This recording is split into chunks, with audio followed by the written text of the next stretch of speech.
خوش آمدید ناظرین، پروگرام تثلیث یا توحید کے اس نئے ایپیسوڈ میں ہم آپ کو ویلکم کرتے ہیں۔ ناظرین، جیسا کہ گزشتہ پروگرام میں ہم نے یہ سوال اٹھایا کہ کیا چرچ خدا کی صفات کو تثلیث تصور کر رہا ہے یا کیا چرچ نے خدا کی صفات کو تثلیث بنا دیا ہے؟ خدا باپ، بیٹے اور روح القدس کیا خدا کے صفاتی نام نہیں جن کو مسیحوں نے اکنوم یعنی پرسنز کا نام دے دیا ہے؟ اسی گفتگو کو مزید آگے بڑھاتے ہوئے اور جاری رکھتے ہوئے ہم مزید بھائی سلیمان سے بات کریں گے۔ تو پہلا سوال میں آپ سے یہ کرنا چاہوں گی کہ کیا اکنوم خدا کی صفات کی تجسیم کاری یعنی کہ پرسونیفیکیشن نہیں؟ جی، اب پرسونیفیکیشن، اب اس سوال کے جواب دینے سے پہلے نا میں تھوڑی وضاحت کرنا چاہوں گا کہ یہ تجسیم کاری ہے کیا یا پرسونیفیکیشن کیا ہے۔ عام طور پر سب نے موویز دیکھی ہیں، کارٹون دیکھیں، ہم اکثر یہ دیکھتے ہیں کہ کچھ چیزیں ہوتی ہیں جی، ان کو کردار کے طور پہ پیش کیا جا رہا ہوتا ہے۔ مثال کے طور پر گھر ہے یا درخت ہے تو وہ درخت بھی باتیں کر رہا ہے، اس کی آنکھیں دکھائی ہیں، اس کی شاخوں کو ہاتھ بنا کے دکھایا۔ پھر بچوں کے کارٹون آتا ہے، اس میں گاڑیاں بات کر رہی ہیں، اوزار ہیں، گھر کی چیزیں ہیں، وہ بھی۔ اسے پرسونیفیکیشن کہتے ہیں کہ ایسی چیزوں کو یا کسی کوالٹی کو آپ ایک جسم دے کر، ایک کردار دے کر، ایک انسان بنا کر یہ کہہ لیں، اس طرح پیش کرتے ہیں۔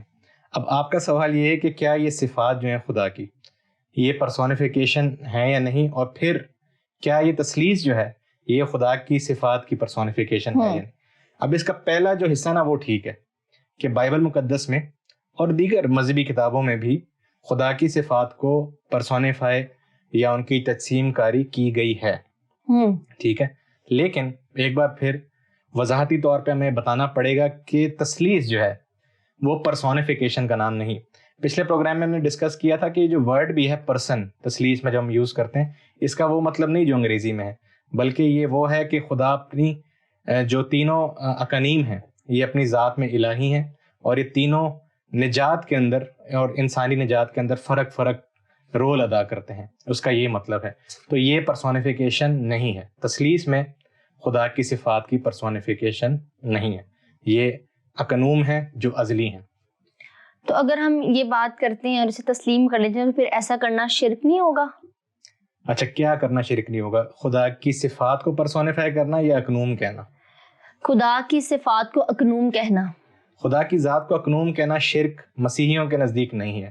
ہو سکتا ہے جو اعتراض کرتے ہیں وہ اس کو شرک کہتے ہوں۔ ہم یہ نہیں کہہ رہے کہ خدا تین ہے، نہ ہم یہ کہہ رہے ہیں کہ خدا ایک ہے اور جو یسوع مسیح ہے، جناب مسیح، اور جو روح القدس ہے وہ اس کے برابر ہے، یہ شرک ہے۔ ہم کہہ رہے ہیں خدا ایک ہے اور وہ باپ، بیٹا اور روح القدس ہے۔ خدا ایک ہے، اس کی ذات کے تین اقنوم ہیں، اس لیے یہ شرک نہیں۔ اب دوسری بات یہ کہ اس کی صفات کو پرسونیفائی کرنا کیا یہ شرک ہے؟ یہ ان سے سوال کرنا چاہیے جو شرک کے تصور پہ بہت زیادہ زور دیتے ہیں، کیونکہ ان کی کتابوں میں بھی اس طرح کی باتیں موجود ہیں، جیسا کہ ہم آگے اس کو سیکھیں گے۔ تو جیسے آپ نے کارٹونز وغیرہ کی بڑی عام سی مثال دی، ہم بڑے بچے سب ہم ٹی وی پہ دیکھتے ہیں کہ درخت کی آپ نے بتایا، گاڑیوں کے منہ ہیں وہ باتیں کر رہے ہیں۔ تو میرے خیال سے اگر میں غلط نہ ہوں تو یونانی میں ایک ورڈ ہے اینتھروپولوجی، جس کو ہم بولتے ہیں کہ پرسونیفائڈ کر کے جو ہے وہ خدا کو بھی جو ہے پیش کیا گیا۔ تو اس میں اینتھروپولوجی میں اور پرسونیفیکیشن میں کس طریقے سے ہم ڈفرینشیٹ کریں گے، فرق کیسے کریں گے؟ بالکل، یعنی اینتھروپو یعنی انسان کی نسبت سے، ٹھیک ہے۔ تو ہم یہ کہتے ہیں کہ جو بائبل میں خدا کی صفات ہیں وہ بڑا مشکل لفظ ہے، اینتھروپومورفک پرنسپل جسے کہتے ہیں، یا اینتھروپومورفزم، یعنی خدا کو انسانی صفات کے طور پر دیکھنا۔ جیسے خدا اٹھتا ہے، بیٹھتا ہے، خدا بولتا ہے، خدا مارتا ہے، خدا زندہ کرتا ہے، خدا محبت کرتا ہے، یہ بائبل میں بہرحال موجود ہے۔ اور جیسا میں نے کہا، دوسری مذاہب کی کتابوں کا بھی ہمیں زیادہ علم نہیں، لیکن تھوڑا بہت بھی پڑھنے سے آپ کو پتہ لگتا ہے کہ وہاں بھی خدا کے بارے میں تصور پایا جاتا ہے کہ اس کا کوئی تخت ہے، اس پہ بیٹھتا ہے، وہ حکومت کرتا ہے، وہ بادشاہ ہے۔ اب یہ پرسونیفیکیشن ہی ہے، یا پرسونیفیکیشن سے بھی زیادہ یہ وہ جس طرف آپ اشارہ کر رہی ہیں، اینتھروپومورفزم یا اینتھروپولوجی، انسان کی نسبت سے اس کو پیش کرنا۔ ٹھیک ہے, تو پھر اگر ہم جو ہے وہ اس بات کو قبول کر لیتے ہیں اور اس کو آگے لے کے چلیں, تو پھر ایک اور سوال پھر ذہن میں آئے گا, وہ یہ ہے کہ کیا اکانیم ثلاثہ کو محض تجسیم کاری کے اصول سے سمجھا جا سکتا ہے؟ ہاں, اور اس کی وضاحت میں تھوڑی پہلے کر چکا ہوں کہ ایسا نہیں ہے. مسیحی یہ نہیں کہہ رہے کہ خدا بیٹا جناب مسیح یا خدا رول قدس جو پاک روح ہے وہ خدا کی کسی صفت کو ہم نے پرسونیفائی کر کے بنا دی. ہمارا ایمان یہ ہے کہ یہ تینوں اکانیم ازل سے موجود ہیں. یعنی خدا باپ ازل سے خدا باپ ہے, خدا بیٹا ازل سے خدا بیٹا ہے, رول قدس ازل سے خدا کی پاک روح ہے. یہ تینوں ازل سے موجود ہیں. اس کی وضاحت ہم پچھلے شوز میں بھی کر سکیں, تو یہ کر چکے ہیں کہ ایسا نہیں ہے. ہم خدا کی صفات کو کیریکٹر بنا کے نہیں پیش کر رہے کہ خدا کا علم ہے تو اس کو روح بول دیا, خدا کی زندگی ہے تو اس کو بیٹا بول دیا. ایسا نہیں ہے. یہ تینوں جو اقنیم ہیں یہ تینوں باپ بیٹا رول قدس ازل سے باپ بیٹا رول قدس ہیں ہمارے ایمان کے مطابق. تو مطلب ہم خدا کی صفات کو ڈیفینیٹلی اقنوم نہیں بنا رہے, وہ کردار کے حساب سے وہ جو ہے وہ اقانیم ہم انہیں جو ہے وہ قبول کرتے ہیں یا ایمان رکھتے ہیں. تو پھر سٹیٹس کے حوالے سے آپ کیا بیان کریں گے اقانیم میں؟ ہاں اچھا, اس سے پہلے کہ لوگ غلط سمجھیں, کردار سے ہم یہ نہیں کہہ رہے کہ کوئی فلم چل رہی ہے اس کے کردار. بالکل, کہنے کا مقصد یہ ہے کہ وہ ایک تاریخ ہے دنیا کی, اور ہم کہتے ہیں کہ بائبل کی ایک تاریخ ہے, اور پھر ہم کہتے ہیں ایک نجات کی تاریخ ہے کہ خدا نے دنیا کو بنائی, گناہ اس میں آیا تو اس سے بگاڑ پیدا ہوا, پھر خدا نے کیا طریقہ بنایا کہ اس بگاڑ سے نکالا جائے اور دنیا کو بچایا جائے, تمام دنیا کو, بالخصوص انسانوں. تو اس میں ہم دیکھتے ہیں کہ مسیح دنیا میں آتے ہیں, وہ تعلیم دیتے ہیں, وہ معجزے کرتے ہیں, اور وہ اپنی صلیب پر اپنی جان قربان کرتے ہیں دنیا کو بچانے کے لیے. ٹھیک ہے, اور پھر رول قدس جو ہے وہ جو کلیسیا قائم ہوئی دنیا میں اس کو پھر وہ سنبھالے ہوئے. تو یہ جو تین ایک طرح سے رول ہیں, یہ تین ان کے جو کام ہے تاریخ میں, اس کے حساب سے ہم یہ کردار کا لفظ ہم استعمال کر رہے ہیں. ٹھیک ہے, تو اس میں لوگ غلط نہ سمجھیں اس کو کہ کردار سے کسی دوسری طرف بات کو لے جایا جا رہا ہے. اور آپ نے خاص لفظ استعمال کیا تھا سوال پوچھتے ہوئے, اس کو ریپیٹ کریں تاکہ ہم اس پہ ایمفیسائز کریں. جی, میرا سوال آپ سے یہ تھا کہ کیا اقانیم ثلاثہ کو محض تجسیم کاری کے اصول سے سمجھا جا سکتا ہے؟ بالکل, اور اس میں یہی بات تھی کہ تجسیم کاری کا اصول نہیں ہے یہاں پہ, اقانیم میں بائبل میں اصول موجود ہے, اس کو فرق کریں. تو آپ یہ نہ سمجھے کہ جہاں ہم نے بول دیا کہ تجسیم کاری ہے تو آپ نے بول دیا ہاں نہیں تسلیس بھی تجسیم کاری نہیں. تسلیس میں خدا کی صفات کی پرسونیفیکیشن نہیں ہے. بائبل میں خدا کی صفات کی پرسونیفیکیشن بارہا ہمیں ملتی ہے, اور دوسرے مذاہب میں بھی. ٹھیک ہے, تو لاسٹ پروگرام میں مجھے یاد ہے کہ آپ نے مثال 8 میں آپ سے حکمت کی بات کی تھی, مثال دی تھی. ٹھیک ہے, وہ تو اچھی طریقے سے آپ ایکسپلین کر چکے تھے, لیکن اسی سے ریلیٹڈ میرے ذہن میں یہ بات اٹھ رہی تھی کہ کیا اس حوالے سے تسلیس ثابت ہو سکتی ہے؟ ہاں, اس پہ ہم روشنی ڈالنے سے پہلے تھوڑا سا اس کو دوبارہ دیکھیں گے اگر آپ کی اجازت. جی بالکل, اگر تھوڑا سا مجھے ٹائم دیں, کیونکہ پہلے ہم نے صرف ایک مثال دی. اچھا, ہم نا ایک مثال کریں گے, ہم خدا کی حکمت کے بارے میں ہی بات کریں گے کہ حکمت جو ہے وہ ایک صفت ہے. ٹھیک ہے, تو اب اس صفت کے ذریعے ہم سیکھنا چاہیں گے کہ کس طرح اس کو پرسونیفائی کیا جاتا ہے, اور پھر کیوں مسیحی اس کو اقنوم سمجھتے ہیں, یعنی یسوع مسیح. ٹھیک ہے, اور بھی باتیں بیان کی جا سکتی ہیں. میرا یہ ماننا ہے کہ ایک مثال سے بھی اگر بات سمجھ میں آ رہی ہے تو اس کو سمجھنا چاہیے. تو میں دوبارہ وہ حوالہ پڑھوں گا ناظرین کے لیے, امثال 8واں باب, اور یہ آپ پورا پڑھیں, لیکن میں پھر سے اس کی چند آیتیں دہراؤں گا کہ شروع میں یہ حکمت بات کرتی ہے کہ کیا حکمت نہیں پکار رہی, اور پھر 21ویں آیت سے یا 22ویں آیت سے اگر آپ پڑھیں تو اس کی وہ باتیں شروع ہوتی ہیں جو ہمیں حکمت کو ایک الہی شخص کے طور پہ پیش کرتی ہیں. یعنی 22ویں آیت میں لکھا ہے, خداوند نے انتظام عالم کے شروع میں اپنی قدیمی سنتوں سے پہلے مجھے پیدا کیا. میں ازل سے یعنی ابتدا ہی سے مقرر ہوئی. اس سے پہلے کہ زمین تھی میں اس وقت پیدا ہوئی جب گہراؤ نہ تھے, جب پانی سے بھرے ہوئے چشمے بھی نہ تھے. میں پہاڑوں کے قائم کیے جانے سے پہلے اور ٹیلوں سے پہلے خلق ہوئی. ٹھیک ہے, تو حکمت کو خدا کی ایک صفت کو ایک ازلی طور پر پیش کیا گیا, اور یہاں اس کو پرسونیفائی یعنی وہ خود بات کر رہی. اور یہ پورا باب آپ پڑھتے جائیں, اس میں آپ کو یہی نظر آئے گا کہ حکمت کو پرسونیفائی کیا گیا.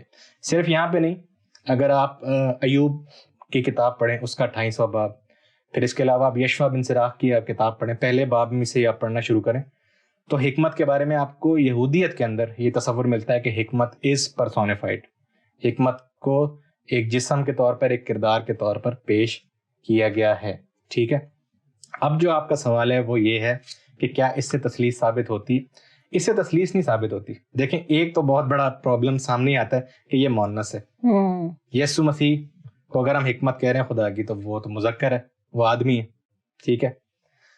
اور ابتدائی کلیسیا میں ایک چھوٹا گروہ یہ بھی تھا, مائنورٹی, جو یہ کہتے تھے کہ یہ خدا بیٹے کی بات نہیں, یہ خدا رول قدس کی بات ہو رہی ہے. جیسے ٹرٹولین تھے چرچ فادر, وہ خدا کی حکمت کو خدا کی روح سے تعبیر کرتے تھے. لیکن آپ پھر بھی دیکھیں, پھر بھی تثلیث کے حوالے سے ہی وہ بات کر رہے تھے, اس کو ٹرینیٹیرین. تو اس سے تثلیث ثابت نہیں ہوتی.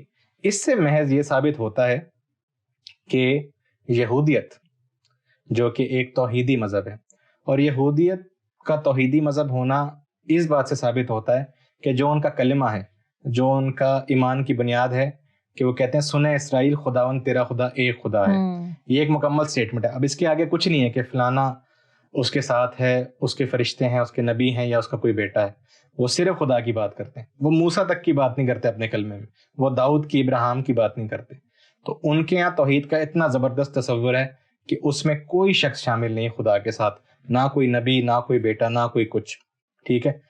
تو اس مذہب کے اندر بھی, ان کی مذہبی کتابوں کے اندر بھی خدا کی صفتوں کو الہی طور پر پیش کیا گیا ہے اور ان کو کریکٹر کے طور پر پیش کیا گیا ہے.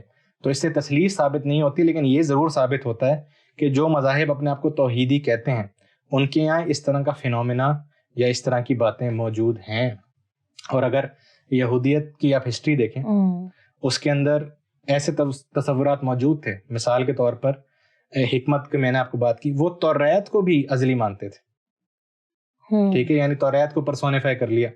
پھر خدا کی حضوری, جس کے لیے عبرانی لفظ شکائنہ, ہم اردو میں سکونت کہتے ہیں, خدا کی سکونت گاہ, اس کو وہ ڈیوائن کے طور پر پیش کرتے تھے.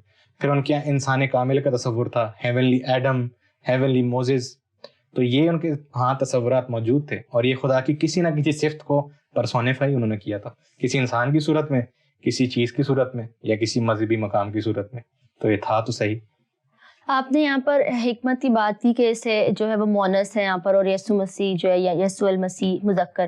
تو بائبل مقدس میں ایک حوالہ ہے میرے خیال سے, کرنتھس کی کلیسیا کو لکھا گیا خط, اس میں خدا کی حکمت کہا گیا یسوع مسیح کو.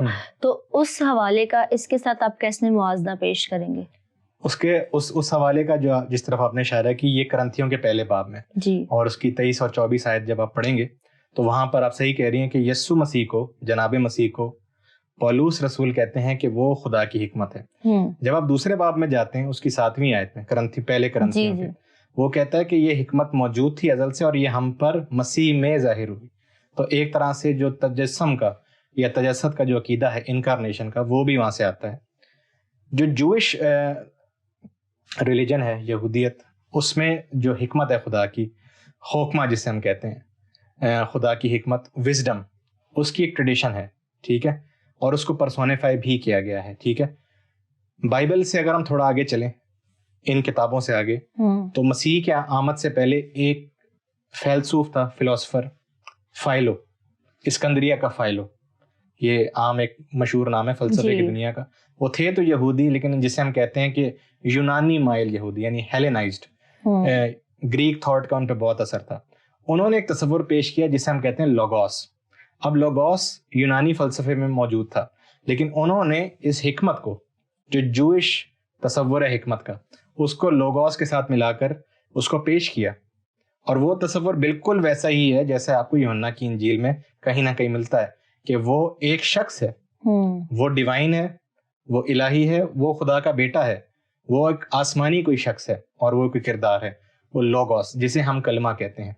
تو نئے عہد نامے میں جو لوگوس ہے, یعنی کلمہ اور حکمت, صوفیہ, یہ دونوں کانسیپٹ ایک ہی ہے.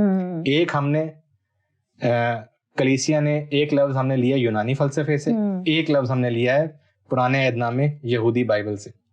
ٹھیک ہے, اور ان کو ہم نے سمجھا ہے کہ جس کی طرف وہ لوگ اشارہ کر رہے ہیں وہ دراصل مسیح ہے, خداوند یسوع مسیح, جو ازلی ہے. ٹھیک ہے, تو بائبل مقدس کی تو ہم بات کر رہے ہیں اور اپنے مذہب کی بھی بات کر رہے ہیں, لیکن کیا دوسری مذہبی تاریخ میں ہمیں اس طرح کی مثالیں ملتی ہیں تثلیث کے تعلق سے, یا ویسے ہی؟ ہاں, اس کو تھوڑا میں نا اس سوال کا جواب دینے سے پہلے تھوڑا سا ہم اور اس کو واضح کریں کہ جو وزڈم کا کانسیپٹ تھا. ایک مثال دیکھیں, حکمت خدا کی ایک صفت ہے کہ خدا حکیم ہے, اور حکمت کا ہی جو میں نے آپ کو بتایا جو کلمے کا تصور بھی ہے کہ خدا کلام کرتا ہے, یہ دونوں تصورات ملتے جلتے ہیں. تو یہ جو خدا کی ایک ازلی صفت ہے کلام کرنے کی, حکمت کی, اس کو انہوں نے پہلے ہی پرسونیفائی کیا ہوا تھا.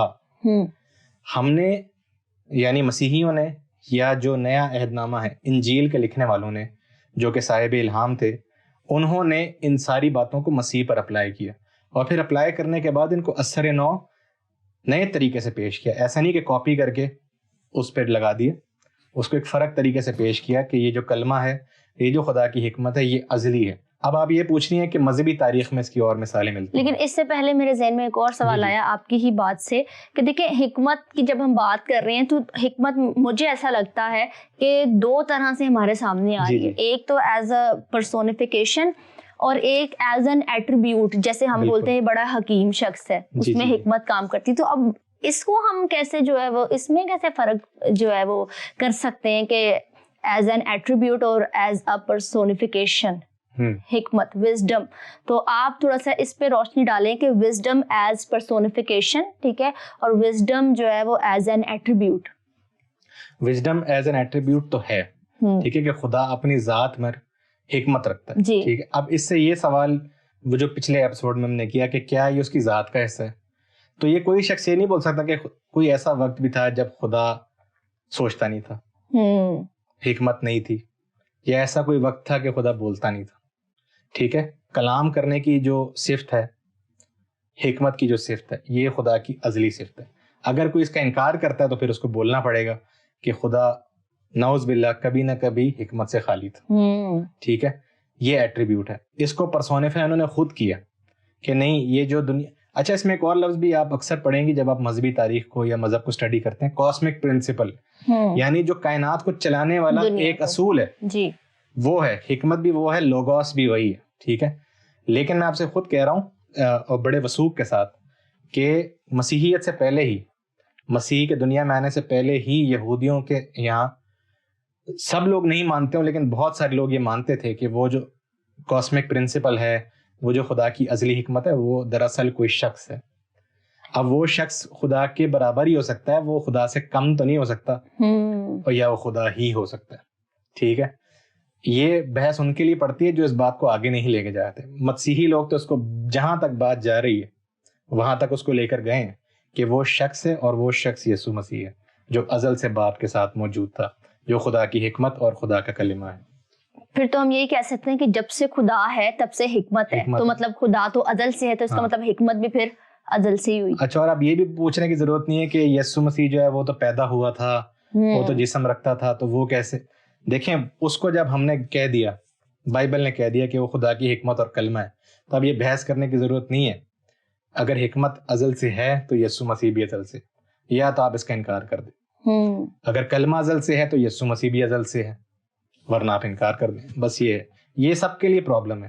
پرابلم سے بچنے کا نام تسلیس ہے. لوگ سمجھتے ہیں تسلیس میں آنے سے مسئلے بڑھتے ہیں. یہ سارے مسئلے تسلیس میں آ کے ختم ہو جاتے ہیں. یہ ان کے لیے مسئلے ہوتے ہیں جو اس کو تسلیس کے بغیر سمجھنے کی کوشش کرتے ہیں.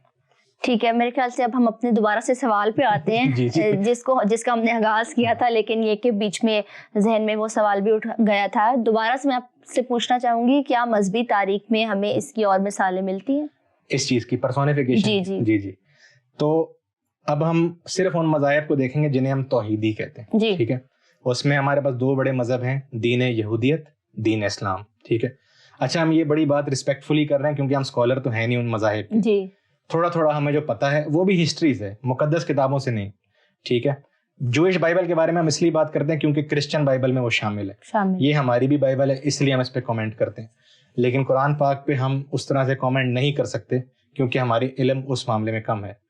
تاریخ کے حوالے سے ہم یہ بات ضرور کر سکتے ہیں. اب جو میں نے لوگوس کی بات کی فائلو کے حوالے سے, اسکندریہ کا جو فائلو تھا, یہودیوں نے موسیٰ کو بھی لوگوس کہا ہے, حضرت موسیٰ کو, کہ یہ جو لوگوس ہیں یہ موسیٰ ہیں, مطلب یسوع سے پہلے. ٹھیک ہے, پھر ان کے یہاں ایک تصور آپ کو ملتا ہے میٹاٹرون. میٹاٹرون ایک فرشتہ ہے, تقریباً آپ خدا کے برابر. ٹھیک ہے, اور یہ میٹاٹرون کون ہے؟ یہ ہنوک جو آسمان میں اٹھایا گیا. ٹھیک ہے. اسی طرح یعقوب کے بارے میں بھی اس طرح کے تصورات ملتے ہیں کہ اس کو بھی ایک سپر نیچرل یعنی مافوق الفطرت انسان سے بالا تر کوئی مخلوق کے طور پر انہیں پیش کیا گیا. تو یہودی جو بہت ہی توحیدی ہیں اور شرک کے منکر ہیں, ان کے یہ تصورات موجود تھے. اب میں پھر سے یہ کہہ رہا ہوں کہ سارے نہیں مانتے تھے, لیکن بہرحال ان کے علماء کے اندر, کچھ گروہوں کے اندر یہ باتیں موجود تھیں. میٹاٹرون لے لیں, لوگوس لے لیں. خود توریت کے بارے میں وہ یہ کہتے ہیں کہ توریت ازل سے موجود ہے خدا کے ساتھ.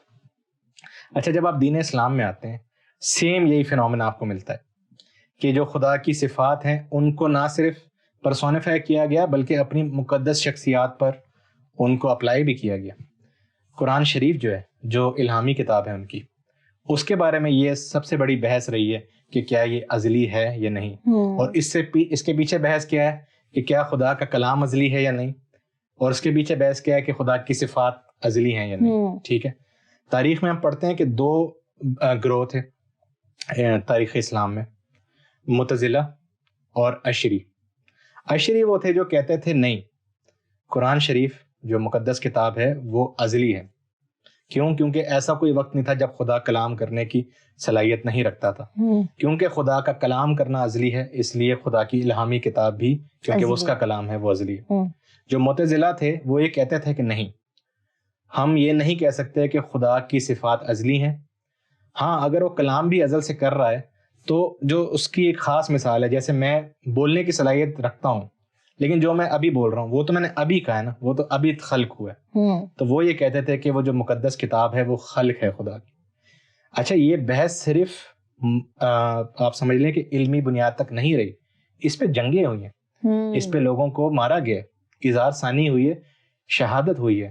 اور ہم خلیفہ جو تھے میمون, ان کے زمانے میں ہم پڑھتے ہیں امام احمد بن حنبل کے بارے میں کہ ان کو ستایا گیا اسی وجہ سے کہ وہ یہ کہتے تھے کہ نہیں, خدا کا کلام ازلی ہے, قرآن پاک ازلی ہے.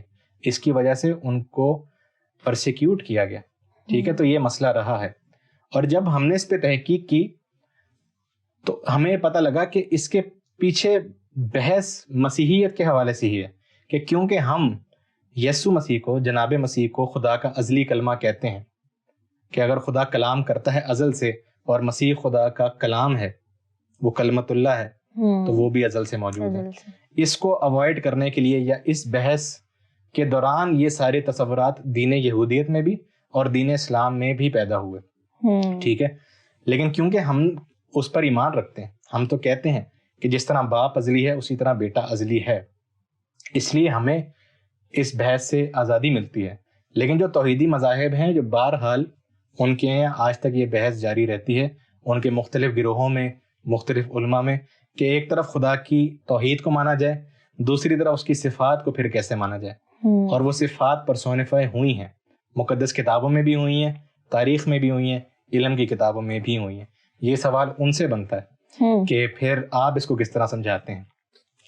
اس کا مطلب یہ ہے کہ مسیحیت کے علاوہ دیگر جو ہمارے مذاہب ہیں ان میں بھی جو ہے پرسونیفیکیشن کی یا اس طرح کی جو ہے وہ بحث رہی ہے, اور اس کی وجہ سے پرسیکیوشن کا یا مشکلات کا بھی لوگوں کو سامنا رہا ہے. جی. اب اس میں ایک بات یہ بھی ہے کہ دیکھیں جن کو عام طور پہ ہم کہتے ہیں کہ یہ بہت سے خداؤں کو مانتے ہیں. اب چلے نام لے لیتا ہوں میں, جو ہندو مذہب ہے. اب یہ بھی غلط فہمی ہے, ہمیں چاہیے کہ ان سے پوچھیں کہ بھئی آپ کا تصور کیا ہے. لیکن عام طور پہ لوگ یہی کہتے ہیں کہ یہ بہت سے خداؤں کو مانتے ہیں. تو ٹھیک ہے, ان کے یہاں تو یہ مسئلہ نہیں ہے اگر وہ خدا کی ایک صفت کو پورا ایک دیوی یا دیوتا بنا دیتے ہیں. یعنی محبت کا خدا الگ ہے, قہر کا خدا الگ ہے, انصاف کا خدا الگ ہے, موت کا خدا الگ. ان کے یہاں تو مسئلہ نہیں ہے. مسیحیوں کے یہاں بھی مسئلہ نہیں ہے, کیونکہ ہم صفات کو نہیں, ہم اکنوم کی بات کرتے ہیں کہ خدا کے اندر 3 اکنوم ہے, باپ, بیٹا, روح القدس, اور یہ تینوں اکنوم تمام الہی صفات رکھتے ہیں. سوال یہ پیدا ہوتا ہے ہمارے ان بہن بھائیوں کے لیے جو توحید پر بہت زور دیتے ہیں کہ توحید کا مطلب یہ ہے کہ اکنوم بھی نہیں ہو سکتے. پھر تھوڑا آگے بڑھ کے وہ کہتے ہیں کہ پھر صفات بھی ازلی نہیں.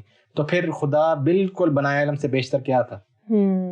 صفات کے بغیر کس طرح کا خدا ہوتا ہے؟ اور اگر صفات ازلی ہیں تو پھر سوال پیدا ہونا شروع ہوتا ہے. اس سوال کا جواب ہم ان سے طلب کرتے ہیں کہ وہ ہم تک پہنچائیں. ہمیں اپنے مذہب کے بارے میں وضاحت کرتے ہوئے اس چیز کا بہرحال مسئلہ پیش نہیں آتا. جی, آپ نے میٹاٹرون کی بات کی تھی تو اس میں آپ نے بتایا کہ حضرت حنوک کو جو ہے وہ الہی سمجھا جاتا ہے یا اور بھی شخصیات ہیں جن کو ڈیوائن پرسنالٹی سمجھا جاتا ہے. تو یہ کوئی یہودیت میں کوئی الگ سے فرقہ ہے یا کوئی گروہ ہے جو اس عقیدے کو مانتا ہے؟ اچھا، ان ساری باتوں کی نا مزید وضاحت ہم کوشش کریں گے اگلے پروگرامز میں کریں، تاکہ ایک ایک حوالے سے ہم غلطی نہ کریں، تاریخ کے حوالے سے، تعبیر کے حوالے سے. بہرحال یہ گروہ کی بات نہیں ہے، یہ ان کے تصورات موجود تھے، بلکہ جو کتابیں بائبل میں موجود نہیں ہیں ان کے اندر یہ کتابیں آپ کو یہ باتیں ملتی ہیں کہ آسمان پہ اٹھایا جانا، موسیٰ کا آسمان پہ اٹھایا جانا، حضرت ابراہیم کا آسمان پہ اٹھایا جانا، اور پھر حضرت حنوک کا آسمان پہ اٹھایا جانا. لیکن پھر سے اس میں بات وہی ہے کہ توحیدی مذاہب کے اندر یہ تصورات کہاں سے آتے ہیں، اور اگر کرسچنز کے اندر آ گئے تو پھر اس میں توحید کیسے کمپرومائز ہوئی، پھر شرک کہاں سے آیا؟